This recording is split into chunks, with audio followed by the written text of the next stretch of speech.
Dan sesudah Pilkada 2017 itu ada Pilpres 2019. Ya. Jadi saya sampaikan saya tidak akan tengok kanan kiri. Anies Baswedan akhirnya mengungkapkan bahwa dirinya memiliki perjanjian untuk tidak mencalonkan diri sebagai presiden untuk waktu tertentu. Pernyataan Anies Baswedan ini menjawab isu hangat yang beredar di masyarakat.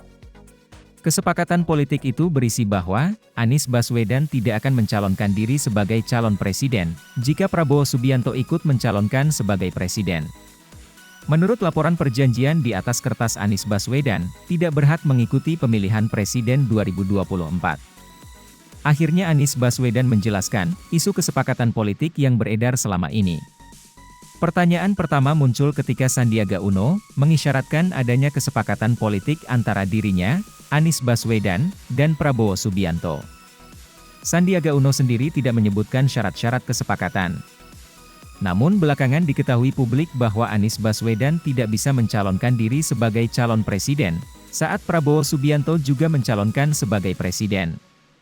Namun baik Anies maupun Prabowo sama-sama mendapatkan tiket untuk mencalonkan diri dalam pemilihan presiden mendatang pada tahun 2024.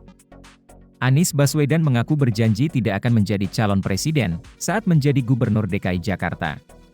Saya akan fokus di Jakarta selama 5 tahun, setelah Pilkada tahun 2017, ada pemilihan presiden tahun 2019, jadi saya katakan saya tidak akan melihat kiri dan kanan, saya akan tinggal di Jakarta selama 5 tahun. Alhasil, Anies Baswedan berjanji tidak akan mencalonkan diri sebagai presiden selama menjadi gubernur. Padahal pada 2019 lalu, Anies mendapat undangan dari Prabowo untuk menjadi pasangannya. Anies menyadari bahwa dia harus menepati janjinya kepada masyarakat Jakarta, dan memenuhi kewajiban yang dipercayakan kepadanya oleh masyarakat. Jika saya pergi dalam setahun, apa yang harus saya katakan kepada mereka masyarakat Jakarta? Maka mereka masyarakat Jakarta tidak akan percaya lagi pada proses demokrasi. Mantan Gubernur Jakarta itu berjanji, saat itu tidak akan mencalonkan diri sebagai presiden, dan menunggu habis masa jabatannya sebagai gubernur, karena tidak tahu apa yang akan terjadi di masa depan.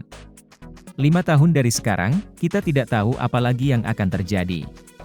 Saya tidak tahu apakah saya akan kembali mengajar, atau tetap di pemerintahan. Anies Baswedan mencontohkan, dalam percakapannya dengan Sandi dan Prabowo, tidak disebutkan janjinya untuk tidak mencalonkan diri sebagai presiden, dan itu karena selama menjabat sebagai gubernur. Jujur saja, ketika mereka berbicara, mereka tidak menyebutkan tahun, jadi ketika saya berjanji, 5 tahun, tidak menyebut sampai 2022, ataupun 1 atau 2, 3 tahun periode.